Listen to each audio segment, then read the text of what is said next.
Today's Chiefs Report is presented by Manscaped. From head to toe, you're not going to find a better company that provides men's grooming products. The Beard Hedger is something that I'm a big fan of and comes with other products as well. Go check them out. Promo code Manscaped or promo code Chiefs at manscaped.com. Code Chiefs at manscaped.com. Link and code in the comments and in the description.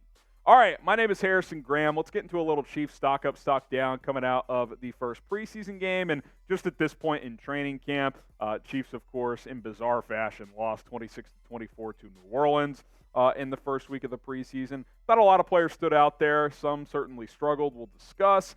2 more preseason games remaining in the coming weeks. These are some key dates to monitor here. The final training camp practice is this Thursday, August 17th.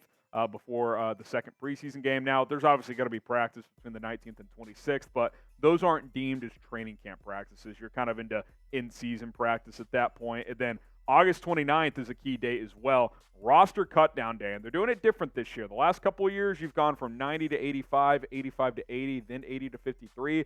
This year, all happening on August 29th. Now, some teams might still cut players before then, but you do not have to go from 90 to 85 to 80 or whatever. You can go 90 to 53 all by the 29th if you choose to do so. So keep those dates on your calendar. All right, stock up, stock down. Let's start with stock up here. Justyn Ross.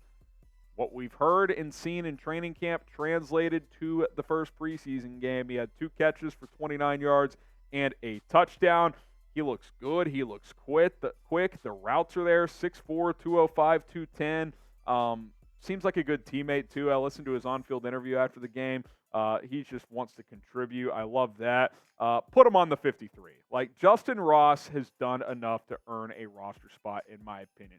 I get there's going to be injury concerns, but if you're worried about that as a Chiefs coaching staff or front office, then why bring him in the first place? You're clearly willing to take the risk. He's willing to take the risk by playing football despite his injury history. Let's go. He's making plays. Like, at some point, if you're making plays, you got to be rewarded for it. So I think he's worthy of a roster spot. I think that arrow is pointing up. And look, I get asked all the time, who is the number 1 receiver on this team?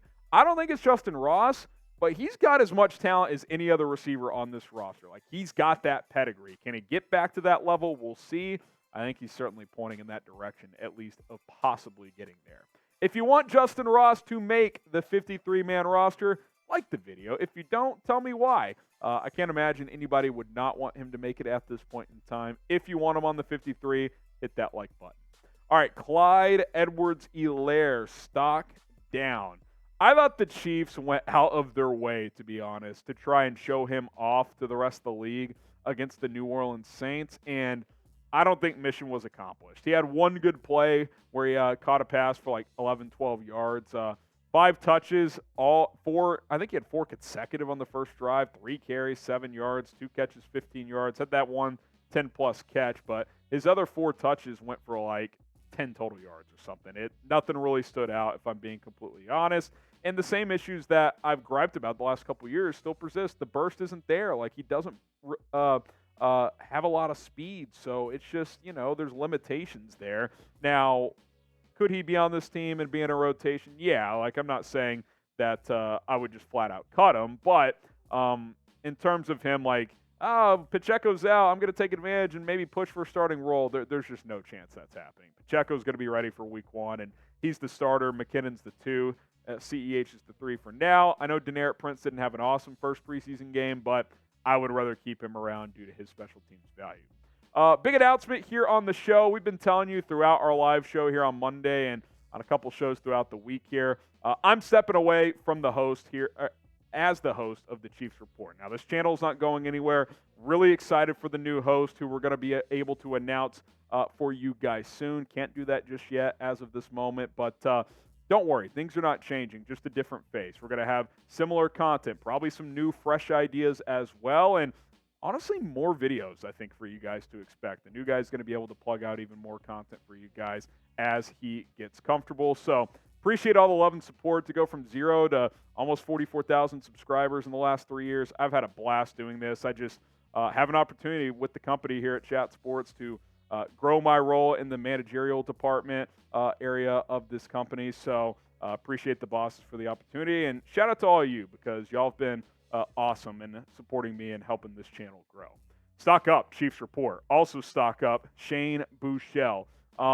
It was ugly early. What did I say going into the game? Can he play turnover free? Well, he didn't check that box. Second throw of the day, he forced one to Justyn Ross. It got tipped up and intercepted, so I'm sitting there thinking, oh, great.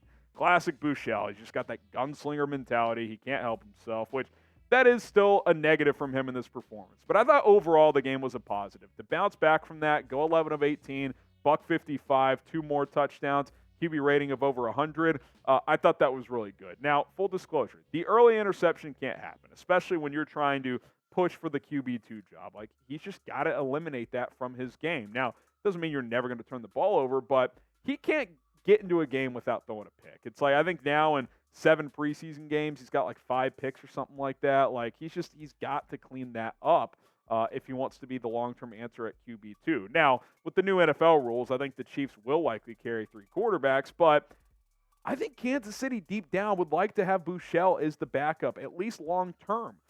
But he's got to show them he can be consistent. I thought he played really well after that early pick. So overall, I think the stock is up. We're just looking for that little extra 5-10% of consistency from the third-year young quarterback. You want consistency?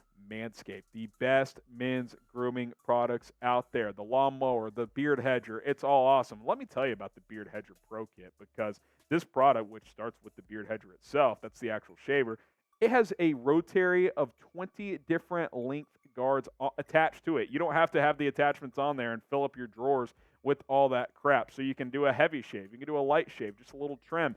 And it comes with all the awesome products as well that's going to help you feel good with your beard game moving forward. It comes with the comb, the brush, the shampoo, the conditioner.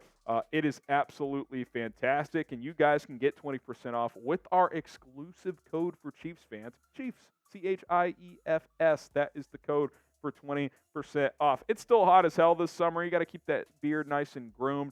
Go check out Manscaped right now, manscaped.com, promo code Chiefs. They're committed to helping men around the world feel good, look good, have that swagger with their beard game. And like I said, go check out their other products as well. Manscaped.com, promo code Chiefs. Next up on our Chiefs stock up, stock down, another stock up here, another rook here. Felix Anudike-Uzomah, the edge rusher out of Kansas State, who missed a lot of the offseason program with a thumb surgery he was recovering from, but thought he flashed a couple of times in the opener against New Orleans. He's also been improving throughout camp, as Steve Spagnuolo said a couple of weeks ago. He's kind of been moving up, if you will, I think was the phrase he used. So he's getting higher on that depth chart, and I think this is a positive sign too, because there's question marks on this defensive line, especially with Charles Omenihu suspended for the first 6 games.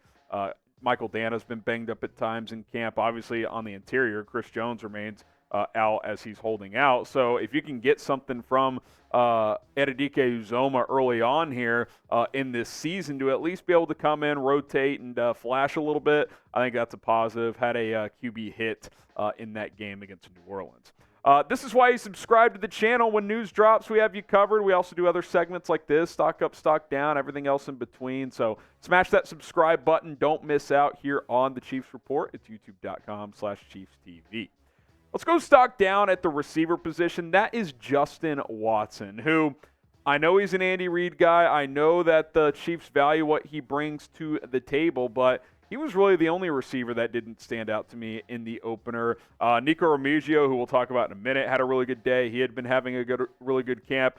Richie James had a touchdown in that game. I thought he popped a little bit. Rashee Rice had a nice showing with 3 catches for 30 yards. Of course, Justyn Ross, who, thank goodness he's back after leaving yesterday's practice. We weren't sure the severity of the injury, but he was back out there here on Wednesday. He also had a touchdown in that opener as well. Now, I think something that helps Justin Watson is Nico Remigio, who I don't think was overtaking Watson, at least not yet.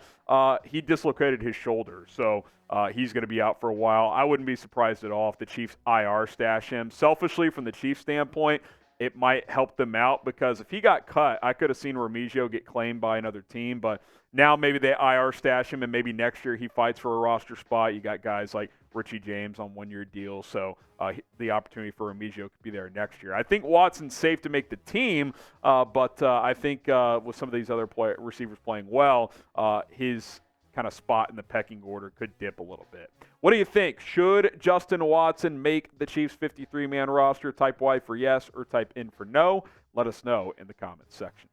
All right, more stock up. Real quick. Echo boye-doe, the UDFA out of Kansas State.